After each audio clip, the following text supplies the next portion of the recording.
Is it really going to happen? Are we, the citizens of the UK, going to be called to combat? Are we going to be called up and have to fight in the army as citizens of the UK? Is that likely?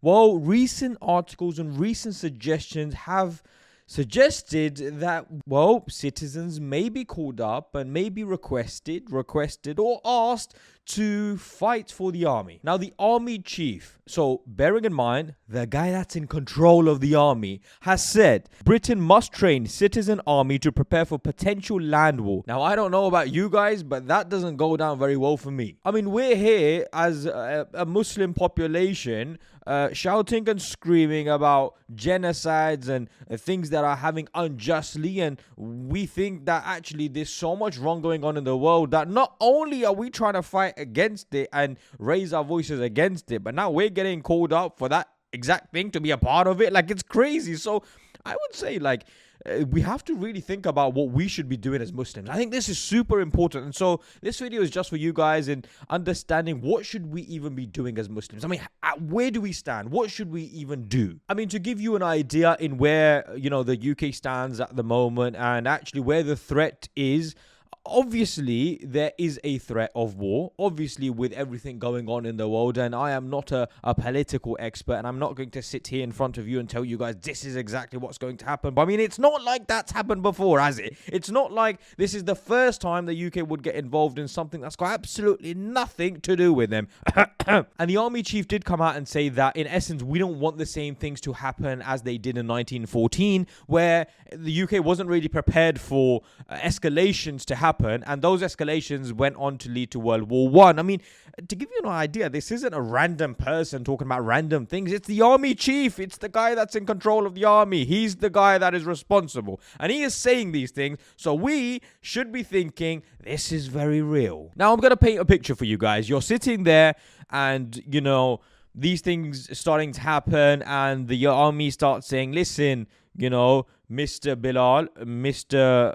Rashid, you're going to have to join us because, we've been looking after you for a long, long time, and we've, looked after your families and everything like that. Now you're going to have to fight, basically. You're going to have to be part of war. And I think generically the public would come out and say that, we've got some crazy leaders, and actually do the leaders of, the UK actually know what they're doing? I would argue and say, probably not, and I think most people will probably agree with me there. But now, not only are the citizens not getting what they deserve from the country, and their tax money being paid in places where it should go, and in essence, cost of living, inflation, that sort of thing. I mean, the UK's had a couple of problems in the past 1 or 2 years. Not only are we going to potentially keep facing problems, but now your citizens are going to have to be trained for combat, and because the army has gone down 25% in their army numbers in terms of how many people they have in the last 10 years, now citizens are going to have to be trained. That is crazy. But listen, you're sitting there and, you start getting letters. Now, letters are coming through the post. You need to start coming to training. You need to start doing some, burpees and push-ups, and, you're out of shape because you've been having chicken burgers and chicken nuggets and everything. But now you're going to have to start training because it's time for combat. I'll be honest, I'm laying flat. If that's me, I am laying flat. I'm playing dead on the ground. I'm gone already. I am not fighting. I'll be honest. I have too much to do to be fighting for, unfortunately, the UK. Having said that, I want to reiterate something. There are people who are in a luxurious situation. Dual nationals, people who have a little bit of money, and people who can just, in essence, pick up their bags with their families and move to a different country. That sounds crazy, but there are plenty of countries in the world who probably will have nothing to do with a world war. And where do you think the rich will go? Where do you think people with money will go? Well, they're not going to stay in a place where there is a war going on. It's just not going to happen. Do you think Rishi Sunak's going to stay and keep his family in an environment, in an atmosphere, and in a place where he thinks his family could get killed? No! He's going to go to, I don't know, a country which is a lot safer. And so, this is going back to the point where, what should you guys, in essence, be looking to do?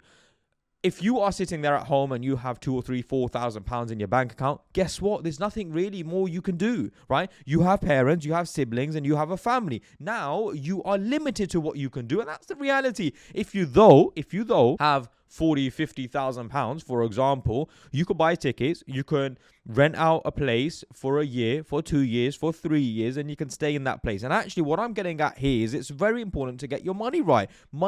Getting your money right is actually one of the biggest reasons and biggest things and most important thing that you should do in an environment like this. Why? Once you get your money right, at least you have options. And this is the point where you guys need to be thinking, actually, we thought before when Abu Musa was talking about Hijra and making moves to, a Muslim country and making it more comfortable for yourselves to pray and so on and so forth. Well, if you thought that was good enough of a reason, which it was, and if you thought, no, you know what, I'm going to sit in the UK and try to make change and, you know what I'm going to do? I'm going to get some polls and I'm going to get people to vote for something not to. If you're one of those people, now is the time for you to actually sit back and say, you know what, maybe this is much bigger than my polls and my questionnaires and my votes, that I think the local councillor might change his mind on whether we should have Coke in Chicken Cottage. If that's what you think, it's just time. It's time for you to start thinking about you and your family. And this is where Hijra, I think it's super, super important for you guys to think about. And how you're going to do that is by starting something for yourselves. And I have to reiterate and push this many, many times down, you guys. You need to do something for yourselves. You have to. So you can at least start making a little bit of money so you can look after your family. Now, I'll give you an example. Last year, alhamdulillah, Allah subhanahu wa ta'ala allowed me to travel at least 20 times. Now, I was only able to do that because I had some money, right? I can go to Dubai. I can go to Pakistan. I pay my family, my parents, 5 people, 6 people, cost me £3,000. We go. I then pay for, a place where we're renting, for example, all year, right? Well, how much is that going to cost me? 25, 30,000. I'll pay it, no problem. But guess what? Safety comes first. And more importantly, there are certain things that come even before that I will not mention. But the fact that you really and truly shouldn't. What if you have to end up killing another Muslim? What if are you going to fight against Muslims now? That doesn't make sense, does it? Look, as Muslims, we believe that we are all one and we don't fight against each other. We never do that. So we're not going to fight for no reason. I think the general public will probably say we don't want to fight for no reason. Like, this isn't our war. We don't even want to go on war. Like, what the heck? I'm sure Harry from down the road is going to be like, bruh, I ain't going on war. This is the general public. Like, I don't think this is even a Muslim and a general public. But obviously, it's very easy for us to say, you know what, make some money, do well for yourself, start a business and move to a different country. I'd rather stay there. I don't want to be in this crazy mess. And I think, listen, for the general public, if there is anyone from the general public watching this, listen, guys, if you want to come to Pakistan for a bit, I am more than happy for you to, I'm happy to have a conversation with some of the political guys. And I'm more than happy for you guys to come to Pakistan. That's not a problem at all. In fact, you know what? I'll put that on my, leave a comment down below. Let me know you guys want to come to Pakistan. I'll send you a direct message. We'll sort some visa stuff out. I'll speak to the political guys and we'll make it happen. Look, we've come to the UK, right? We came to the UK about, 50, 60, 70 years. Many of us came to the UK. I think it might be time for you guys to come to Pakistan, and it's not a problem. Happy to take you in, I'll make sure it happens. Leave it. Let me know in the comments below. But listen, I think in fairness, jokes aside, it's time for Hijra. No joke. You guys need to start making moves. You need to start making money for yourselves. Within the next year, you need to be thinking, how can I make money? How can I do something? How can I start a business where I can move to a different country and actually I can make money? It's pivotal. It's important. And you need to have options. That's all from me today.